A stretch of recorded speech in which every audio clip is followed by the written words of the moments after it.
As you know, our show is dedicated to covering the biggest news of the week, whatever that news may be. We have a long, proud, one-week history of doing that. So, what was the biggest news story of this week?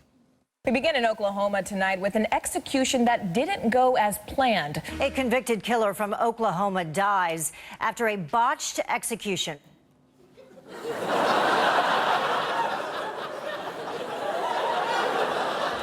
Okay. I know what you're thinking. You're thinking, wait, you're not going to really do a comic take on the death penalty, right? It's your second episode. I haven't even decided if I like this show yet. Well, you're right. Don't change the channel. We don't have to talk about the death penalty. No one is forcing us to. In the application of the death penalty in this country, we have seen significant problems. I think we do have to, as a society, ask ourselves some difficult and profound questions. Do we? Do we really have to do that? Can you not just answer those questions for us? Because I do not want to talk about the death penalty. And, judging by the noise that you make when you talk about it, neither do you. What happened in Oklahoma is deeply troubling.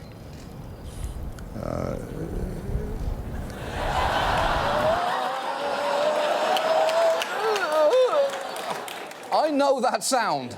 That's the sound of a man drowning on dry land. Desperately hoping for Biden to suddenly walk out into the Rose Garden in an open robe. Oh, God, Joe. Oh, Joe's here. Thank God you're here. Let's lighten the mood, everyone. Let's talk about Benghazi. Okay. So let's do this, then. Let's talk about the death penalty. And before you turn this show off, there was a YouTube video this week of tiny hamsters eating tiny burritos. And it's as magical and as uncomplicated as you think. And if you make it to the end of this story, I promise we will watch it together. OK? But you have to stay with us. You have to stay with us to get it. OK, so... the death penalty. Should it exist? And what should its limits be? Can someone give me a broad, almost infantile guideline of when they think it's appropriate? The Supreme Court has already told us that the death penalty is constitutional. I do believe in the death penalty, but only with respect to those that are guilty of committing the crime. OK. Bold idea. We shouldn't execute innocent people. I think most people would probably agree with that. You, sir, are a regular Atticus Finch. But executing the innocent is not really the tough question here. It's whether we should be executing the guilty. And let me acknowledge right up front that I come to this as a bit of an outsider. Britain does not have capital punishment, so in a way, I really don't know what I'm talking about. But in another way, I really do know what I'm talking about, because before 1965, we didn't just have capital punishment. We literally went medieval on people's asses. The history of capital punishment in Britain is a long and bloody one. Since the Middle Ages, those condemned to death have variously faced being boiled alive, burnt at the stake, or hung, drawn and quartered. Yeah, we did that. We boiled people. And in the grand tradition of British cuisine, if anything, we overboiled them. We boiled them up.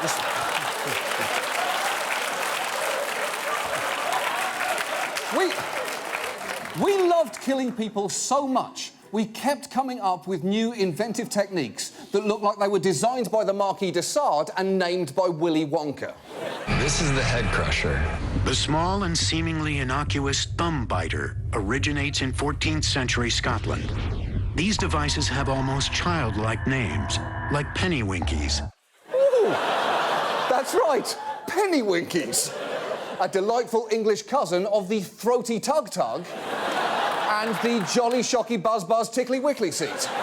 And, look, I know that all of this is still technically horrifying, but that's kind of the point. Because whether you are boiling people alive or putting them to sleep with a tiny injection administered by a puppy dressed as Winnie the Pooh, in the end, you are getting the same result. And here's the thing. Just because the British people don't have the death penalty anymore doesn't mean that we don't want it back. Recent polls suggest that at least half the population would choose to have it reinstated, which makes complete sense, because the death penalty is one of those things that is natural to want, but that you shouldn't necessarily have. The death penalty is like the McRib. When you can't have it, it's so tantalising. But as soon as they bring it back, you think, this is ethically wrong. Should this be allowed in a civilised society? And by the way, there is your new slogan, McRib. You are welcome. You are welcome. You can have that for free. That's yours.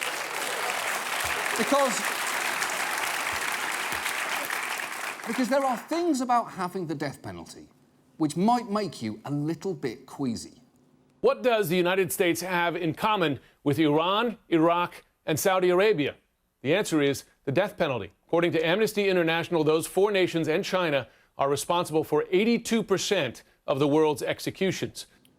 Look, this is going to seem like a gross simplification, but any list that contains Iran, Iraq, Saudi Arabia and China is not a list you want to be on.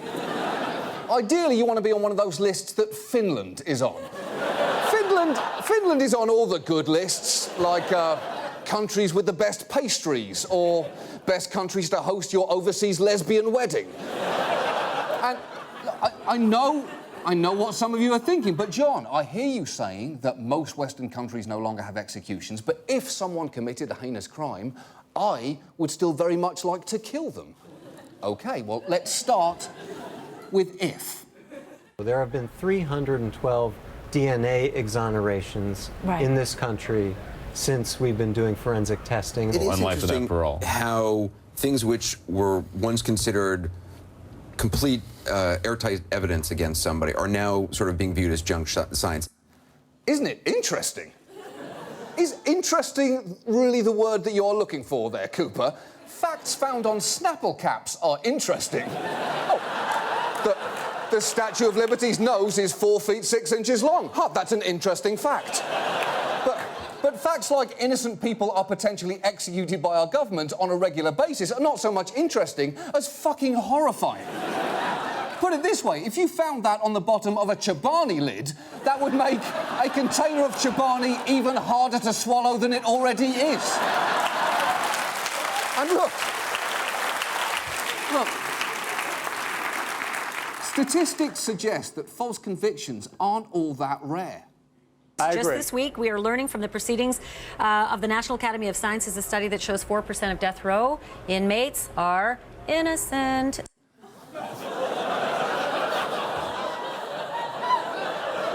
I think you might be using the wrong tone. 4%! Wow, the outrage about this must be off the charts. I remember a certain Texas governor who felt that 4 individual cases of voter impersonation in the last decade was a moral issue important to address. I think any person who does not want to see fraud believes in having good, open, honest elections, transparent. Well, we take it to the Supreme Court. To the Supreme Court? Over a voter impersonation rate essentially close to 0%. So a potential executing the innocent rate of 4% must really eat away at Rick Perry. Your state has executed 234 death row inmates, more than any other governor in modern times. Have you struggled to sleep at night with the idea that any one of those might have been innocent? No, sir, I've never struggled with that at all. Nope. I never struggled with it. In fact, I sleep great. Like a big, muscular baby. 14 hours a night, legs in the air with a mobile above my head. Crying when I shit myself. I'm a big baby. I sleep like a baby. But okay. Let's imagine for a moment a magical world where you could be sure of someone's guilt. What are the arguments for killing them then? Is it that it's a deterrent to others? There is no credible evidence that the death penalty is a particular deterrent to violent crime. Although, to be fair, the death penalty is an amazing deterrent to fishing without a licence. Listen, Todd, I'd love to go with you, but is it worth it? You've got a wife and children. So, what about the argument, then, that we shouldn't have to pay to house and feed a convicted killer? An average death penalty case costs the state millions of dollars. In California alone, since 1978, the total cost of enforcing the death penalty has been over $4 billion. That's $308 million for each of the 13 executions carried out. In fact, it costs up to 10 times more to give someone the death penalty than life in prison. So what a death sentence is really saying is, hey, this is America. And the way we treat the most despicable members of our society is by spending the entire budget of the Lord of the Rings trilogy on them. So what we know now is the death penalty is expensive, potentially kills innocent people, and doesn't deter crime. And here is where it gets hard. Harder than is potentially appropriate for a comedy show late on a Sunday night. But if we are going to answer difficult and profound questions, as the President told us to, the toughest one is probably, if someone is guilty of committing a horrible crime and the family of the victim want the perpetrator executed, do we want to live in the kind of country that gives that to them? I would say no. You might very reasonably say yes, or, at the very least,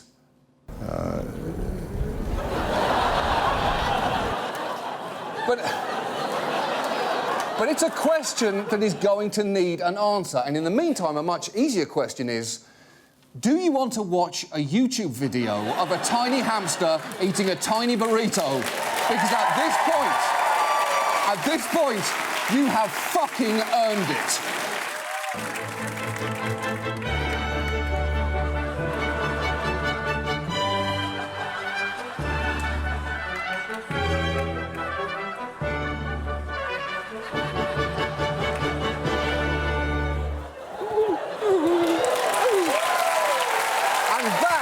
Is how you end a comprehensive segment on the death penalty.